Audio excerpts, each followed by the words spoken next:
Buenas tardes.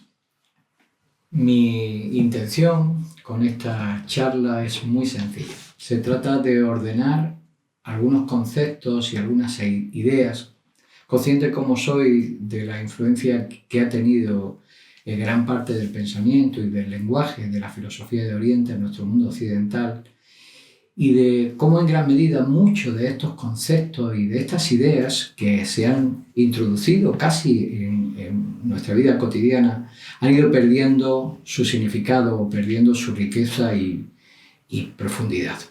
No son conceptos únicos de la filosofía de Oriente, ya sea por influencia, porque las diferentes escuelas, tanto de Oriente y Occidente, bebieron de las mismas fuentes o porque llegaron a conclusiones muy similares. Lo que sucede, lo cierto, es que nos encontramos tanto en los dos mundos, que en realidad es una visión en cierto modo artificial o de separar Oriente y Occidente, nos encontramos conceptos e ideas muy similares. Pero es cierto que en Occidente muchos de esos conceptos que se encuentran en nuestro mundo clásico, en las raíces de nuestra filosofía del Mediterráneo, se fueron desdibujando con el tiempo.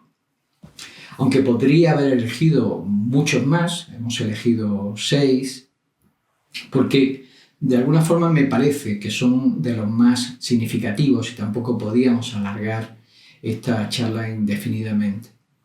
En realidad la intención es sencilla, ordenadora, pedagógica. Empecemos. Quería empezar por la idea de unidad de la vida. El amor por lo universal e infinito va a ser una constante en general en todos los pueblos asiáticos.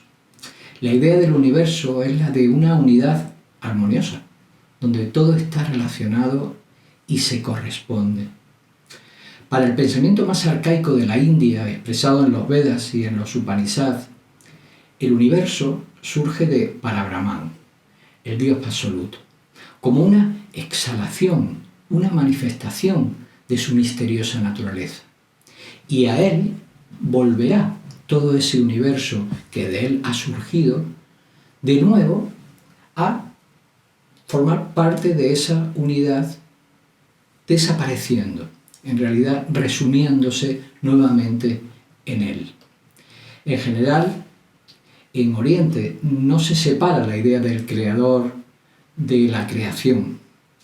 El universo es considerado como una emanación de la causa primera, de esa divinidad que está inmanente en todas las cosas. Es decir, que van a entender que todo es parte de Dios.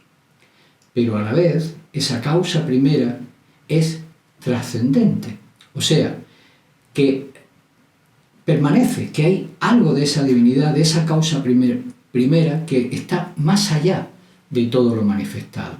Así pues, el universo es Dios, pero Dios, entendido como motor, como impulso primero, como esencia última, como causa primera, también está más allá.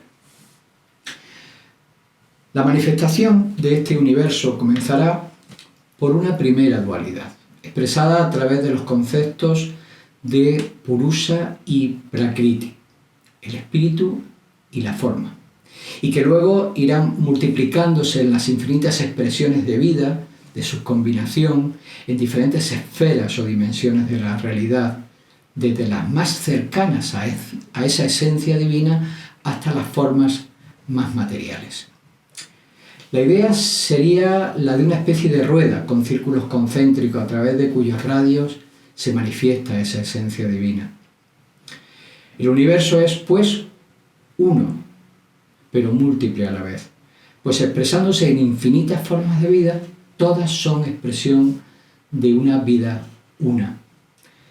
Tal vez así podemos entender que la dicotomía del monoteísmo y el politeísmo no tiene lugar en la filosofía de la India, pues los múltiples dioses no son sino expresiones de esa inteligencia, esencia pura, esa causa primera, y que se manifiesta a través de toda la creación a través de diferentes fuerzas, seres y formas.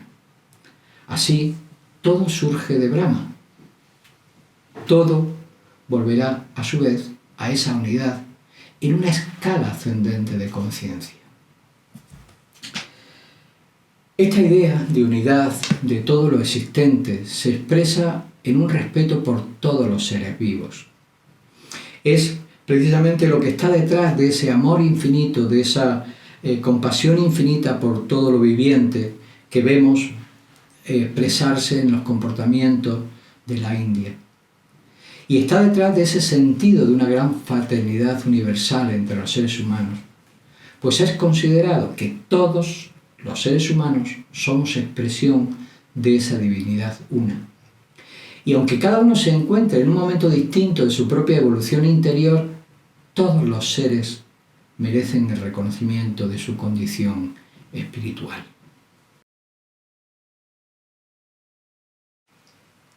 Hablemos ahora de la idea de la transitoriedad.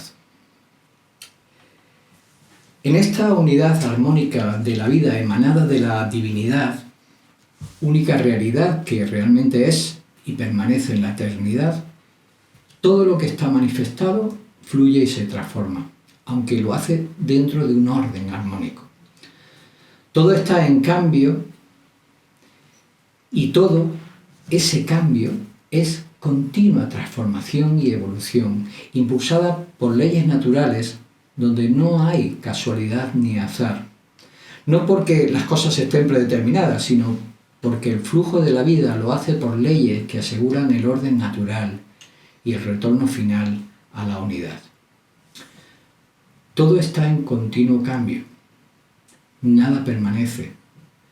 Todo es transitorio y por lo tanto, como se dirá en la India, es ilusorio, mayábico, haciendo alusión a la diosa Maya, la naturaleza, que es ilusoria porque está en esa constante transformación. Pero este cambio se expresa en una dirección última, que es la evolución de todo lo viviente hacia esa conciencia de unidad. Aunque para el pensamiento oriental no existe el tiempo lineal que concebimos en Occidente, es decir, el cambio y progreso continuo, esa transformación y ese cambio al que está sometido todo lo manifestado se produce a través de ciclos, que finalmente sí se resuelven en un proceso ascendente, pero que se desenvuelven en idas y venidas, en marchas y contramarchas, que nos llevan de un polo a otro, sometidos a grandes variaciones. Todo transcurre a través, pues, de ciclos que se desenvuelven entre lo que se llamará rajas y tamas, la pasividad y la acción, en busca del equilibrio que llamaremos sattva, el eje armonizador que permite trascender lo transitorio, la rueda de samsara, para llegar finalmente a la conciencia de unidad, que es nirvana. Si bien es cierto que en este universo manifestado todo es transitorio y nada permanece, hay algunos aspectos de la naturaleza, por ejemplo de nuestra propia naturaleza humana, que están más cercanos a ese mundo espiritual y cercanos a la esencia primera y que por ello tienen más durabilidad. Forman parte de nuestra identidad más profunda, de nuestro ser, y para nuestro actual nivel de conciencia son duraderos y permanentes. Aunque ciertamente al final de lo que se llamará en Oriente el Manvantara o presente manifestación del universo, actual manifestación del universo, finalmente aquello que consideramos permanente en nosotros se funda en la conciencia última de la divinidad. Esto es lo que expresase el Buda a través de su idea de la causa del dolor. Sufrimos porque nos identificamos y nos apegamos con aquellos elementos de nuestra naturaleza y del mundo que son superficiales y muy transitorios. Olvidamos, sin embargo, la esencia de las cosas, de nosotros mismos. Y lo que realmente se aproxima a lo perdurable, que siempre será la fuente de serenidad y de conciencia del bien. Somos, por lo tanto, cambio. Pero venimos de la unidad y de la misma forma nos dirigimos a ella a través de un proceso de autoconciencia. Dharma y karma. El Dharma, en la filosofía de la India, es la gran ley que rige el impulso de la vida hacia esa unidad final que hemos mencionado. Está demarcando, por lo tanto, una finalidad, un sentido de la existencia, un camino que nos conduce a lo más elevado de nosotros mismos, a la manifestación de nuestra naturaleza espiritual. De la misma manera que, lo diría Platón, a ese esfuerzo por expresar lo que interiormente guarda todo ser humano en lo más profundo y elevado, que es la verdad, la belleza, la justicia y la bondad. Por extensión, la palabra Dharma se aplica también a la idea del bien, a la enseñanza, a la doctrina, al camino recto. Karma. Karma, a su vez, es la ley que ajusta todo nuestro paso por la existencia, haciendo que recojamos los frutos de la acción, en función de cómo nos armonizamos o no con el Dharma. Por ejemplo, imaginemos una persona con buena salud, pero que no se alimenta bien, o que lleva una vida poco higiénica y acorde con lo que el cuerpo necesita. Esto sería transgredir el Dharma del cuerpo, la ley que lo rige y que le permite estar en equilibrio y armonía saludable. Como consecuencia de ello, el karma produce la enfermedad y el dolor, que nos advierte de la ruptura de ese equilibrio al que debemos de tratar de restablecer. La enfermedad, lo que podemos llamar karma, no es casual, es fruto de la ruptura de ese orden armónico que es el Dharma. La idea del Dharma y del karma nos habla, pues, de un universo que no está regido por la casualidad, sino por la causalidad. Todo sucede siguiendo una intrincada red de causas y efectos que se interrelacionan en diferentes planos, pero que simplificando conducen a que cada uno recoja las consecuencias de sus actos a fin de poder ser concienciadas y ajustar nuestra vida al Dharma, el que tendremos que ir poco a poco descubriendo, a ese Dharma que es el que realmente nos produce un bien. Bajo esta concepción no existe un karma bueno o malo, es decir, unas consecuencias de nuestros actos buenas o malas. No es la idea de un castigo como consecuencia de un pecado. El karma no es ni bueno ni malo. Simplemente nos sitúa ante una oportunidad para tomar conciencia y desarrollarnos interiormente. Esta misma idea la encontramos en Occidente, en el estoicismo, cuando nos dice que cualquier adversidad no es sino una oportunidad para superarnos y desarrollar un potencial oculto en nosotros. Para la concepción hindú, existen diferentes niveles en el alcance de las consecuencias de nuestros actos. Así podemos entender que existe un karma de ciclo corto que se presenta muy pronto, un karma o consecuencias a medio plazo y otras más a largo plazo que llegan a manifestarse en vidas posteriores. Además, no solo van a entender que cada uno genera su propio karma, sino que todos, en tanto que formamos parte de una unidad, somos corresponsables y por lo tanto no podemos escaparnos del karma colectivo. Es decir, existe un karma común que todos sufrimos y en el que también influimos con nuestros pequeños actos. Bien, hablemos ahora de la reencarnación, y que ha quedado apuntada cuando comentaba la idea del karma de ciclo largo, ¿no?, que se proyecta en otras vidas. La creencia en la reencarnación, que también ha existido en Occidente como en otros tantos pueblos, se basa en la idea antes comentada de que todo se manifiesta en el universo y todo está en transformación hacia el despertar de su conciencia más última y próxima a la unidad. Y que este movimiento, esta transformación, es cíclico, es decir, que se alterna entre actividad y descanso. Los periodos de manifestación en el mundo material y de resolución y asimilación de experiencias en las dimensiones o planos más espirituales. Sería similar a la sucesión de las estaciones que se enlazan en un ciclo de primavera, verano, otoño, invierno que podemos identificar como el nacimiento, desarrollo, madurez, vejez, muerte, para luego dar lugar a una nueva primavera, a un nuevo nacimiento. Así el espíritu humano pasaría por innumerables vidas en un proceso evolutivo de la conciencia. Al hablar de reencarnación, necesariamente nos tenemos que detener un momento para explicar la concepción de la naturaleza humana.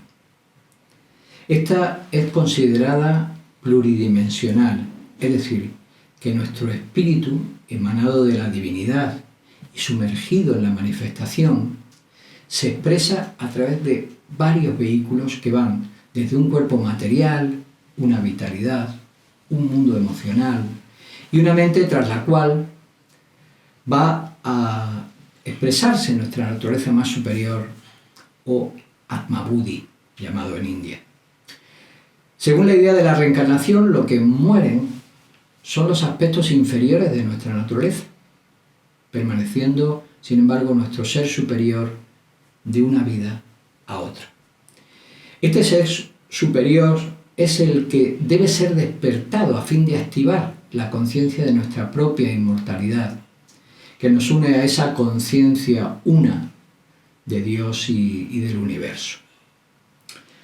La idea de un yo transitorio e ilusorio no está referida a nuestra naturaleza más superior, que es llamada en los textos antiguos Atma Buddhi, y que podemos identificar como ese yo o realidad última, sino a ese otro yo pequeño que la mente crea de nuestro ropaje mental y que podríamos identificar con lo que la psicología moderna habla justamente de ese pequeño yo, ¿no? Según estas enseñanzas, cada cual nace impulsado por su propio karma, es decir, por una necesidad de experiencia. Las circunstancias que determinan el nacimiento, es decir, la familia, lugar, época, etc., son todas ellas kármicas. Serían el punto de partida con el que cada cual tiene que trabajar para su propio desarrollo y despertar interior.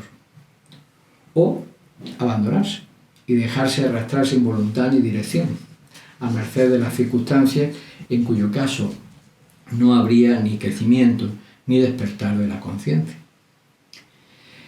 En la medida en que afirmamos nuestra naturaleza esencial, el espíritu extrae fortaleza y sabiduría de las pruebas de la vida, de manera que no caigamos 100 o 1000 veces en las mismas piedras. Se trata de un proceso ascendente cíclico. Por eso no se ajusta a las antiguas tradiciones la idea extendida en algunos grupos de que reencarnamos en animales. No, un ser humano no reencarnaría en el futuro en formas animales, que por otro lado forman parte de nuestro ancestral pasado, sino que reencarnaría como humano.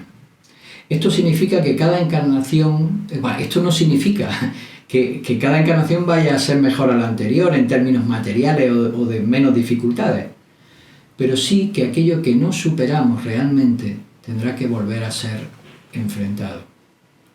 Mientras tanto, en ese proceso, el espíritu se iba dejando atrás etapas de conciencia ya superadas. Y ahí se encontraría nuestra etapa animal, que ya habría sido trascendida. Aunque ciertamente algunos no lo parecen, en absoluto. Pero no porque sean animales, sino porque mezclan la capacidad mental, racional del ser humano con lo instintivo.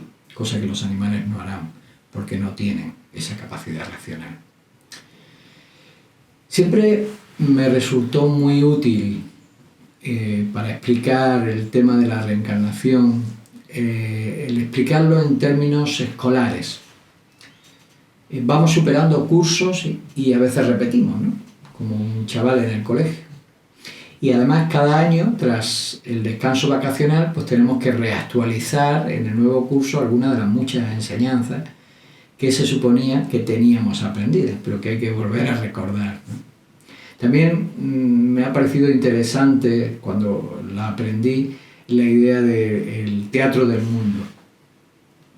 Todos venimos al mundo asumiendo papeles distintos en obras distintas, y en la mayoría de los casos nos identificamos excesivamente con el personaje que nos ha tocado.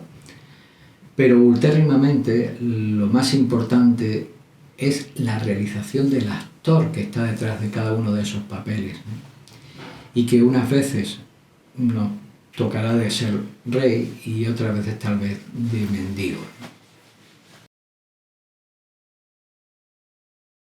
Vamos a dar ahora algunas pinceladas sobre algo muy generalizado actualmente en Occidente, que es el yoga, y que ha sido asociado a la práctica de ciertos ejercicios de carácter físico, respiratorio y energético. La difusión de estos ejercicios en múltiples formas y escuelas ha proporcionado mucha utilidad, sobre todo en el ámbito del control del estrés y la ansiedad, así como en el logro de una serenidad mental, especialmente importante en nuestra vida occidental. Pero la idea del yoga va mucho más allá de lo que comúnmente se conoce, y por eso voy a tratar de poner un poco de claridad en su sentido, naturaleza y origen. Pues la práctica del yoga es algo más que estos ejercicios de carácter físico y energético. El sentido y significado del término yoga está asociado a la idea de unión. De algún modo es similar al concepto religión, que viene también de religare, reunión. El yoga nos habla de un proceso interior donde se va abriendo paso la unidad y se activan los niveles superiores de conciencia, una unidad interna que a su vez va favoreciendo el despertar de una conciencia cada vez más superior. Suponía en la antigüedad un camino o sendero de verdadera transformación y evolución de la conciencia que acababa expresándose en todos los aspectos de la vida y en todos los vehículos de nuestra naturaleza humana. Lo que comúnmente conocemos como yoga en realidad es un subyoga del Hatha Yoga, donde se realizan diversos asanas o ejercicios conducidos o dirigidos hacia el reequilibrio, a la purificación del cuerpo y la energía que constituyen nuestra naturaleza biológica, energética, vital. Lo que hoy conocemos como diferentes escuelas de yoga, que algunos hablarán de tipos o de estilos, tales como el Hatha Yoga, que acabo de mencionar, Bhakti Yoga, Raja Yoga, y que se expresan en diferentes tonalidades o enfoques de un proceso mucho más global, responden en realidad a lo que en su origen fue constituido o constituyó un sendero de iniciación con 4 niveles en el desarrollo de la conciencia. 4 escalones. Nos hablan de un yoga preparatorio o purificador que trabajará justamente, como antes hemos mencionado, con el cuerpo y sus energías, que es el llamado Hatha Yoga. Y es de lo que algo conocemos comúnmente en Occidente y con lo que identificamos la mayor parte de la gente el yoga.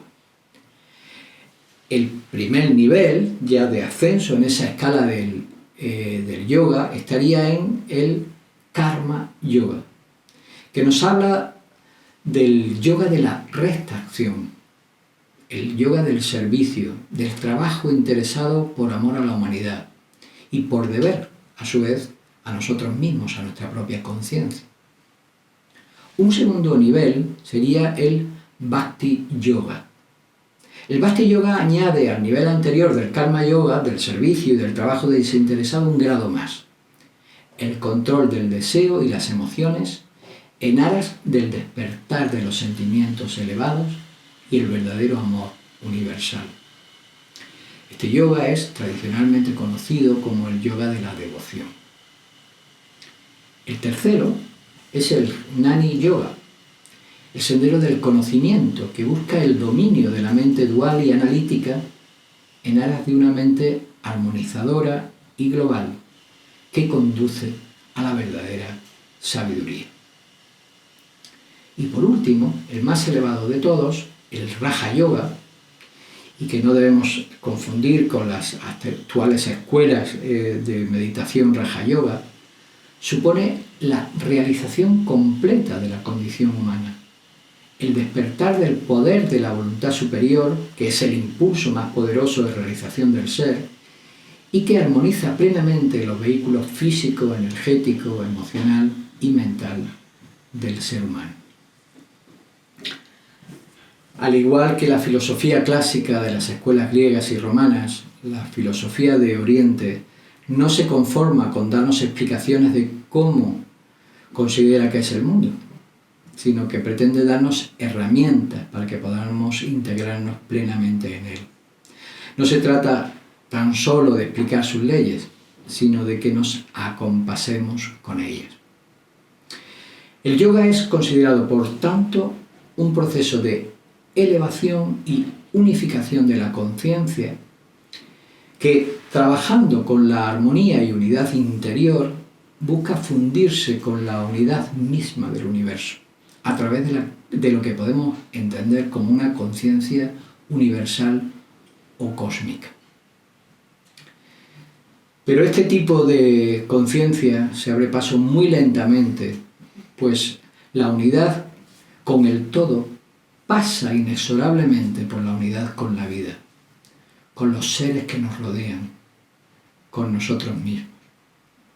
Cualquier otra idea de este estado de conciencia cósmica universal que no esté asentado en una transformación interior y expresado en un comportamiento que nos haga cada vez mejores, no es sino pura fantasía. Y finalmente hablaremos de la meditación, otro de los conceptos y prácticas que se han expandido en el mundo occidental. Si bien son muchas las escuelas diferentes y técnicas que se enmarcan bajo este término de meditación. Bajo esta idea podemos englobar el conjunto de ejercicios y técnicas dirigidas hacia el apaciguamiento y serenidad de la mente. Herramientas para el desarrollo de la atención y dominio de nuestros pensamientos. Y en un grado un poco más profundo, técnicas para el desarrollo de la capacidad reflexiva y de la profundización y despliegue en nuestra conciencia de la visión de conceptos que nos permiten poder entender la realidad, el mundo, a nosotros mismos. Siendo justos en nuestro lenguaje, verdadera meditación sería solo esto último, de tal suerte que tendríamos que diferenciar, por un lado, las técnicas de atención y concentración y por otro, la meditación propiamente dicha.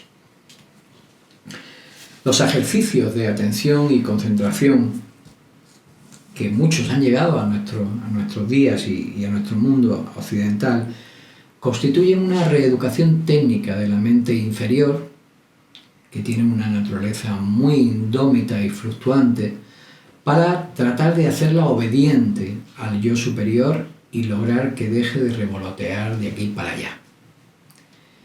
Vemos que hay corrientes que ponen el énfasis en la relajación, en el acallar ese parloteo mental y lograr una cierta serenidad en el pensamiento. Otras trabajan con el desarrollo de nuestra imaginación y control de la fantasía. En este punto quisiera comentar un error comúnmente extendido a la hora de interpretar esa serenidad mental y que muchos identifican con el logro de una mente en blanco, vacía. La idea de esa vacuidad de la mente es metafórica, pues la mente nunca puede estar vacía. La sustancia de la mente son los pensamientos, como las células son la sustancia del cuerpo. El vacío en la naturaleza no existe. A lo que se refiere más bien los viejos textos es a la idea de poder colocar el foco de nuestra conciencia, es decir, nuestra atención, más allá del flujo continuo de pensamientos, de suerte que estos no perturben la estabilidad y serenidad de la conciencia. Metafóricamente sería como navegar sobre un mar, ya sea en calma o con oleaje, pero sin ser engullidos por ese mar. El propósito de la meditación propiamente dicha está más cercana a la idea de ejercitar a la mente ya aquietada en permanecer sobre un tema elegido, preferentemente de significado profundo o espiritual, para que éste pueda desplegarse en la conciencia mediante toda su riqueza de significados y aportes. Se parece más a la idea de una reflexión profunda sobre nosotros mismos, sobre los acontecimientos y sobre la vida. Más allá de este dominio y elevación de la mente, y asentado en él, nos dicen los sabios antiguos que se puede abrir Buddhi, la intuición superior, que no es sino el espíritu contemplando la esencia misma de las cosas. Algo que siempre me enseñó la meditación es que debemos de cuidar con qué alimentamos nuestra mente, así como debemos de cuidar la fantasía y la anarquía mental que surgen del descontrol emocional.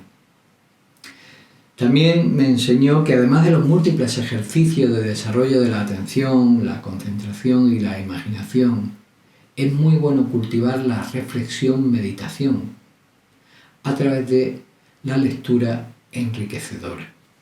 Es una de las mejores guías de la atención para hacer surgir en nosotros una mente inspirada y elevada.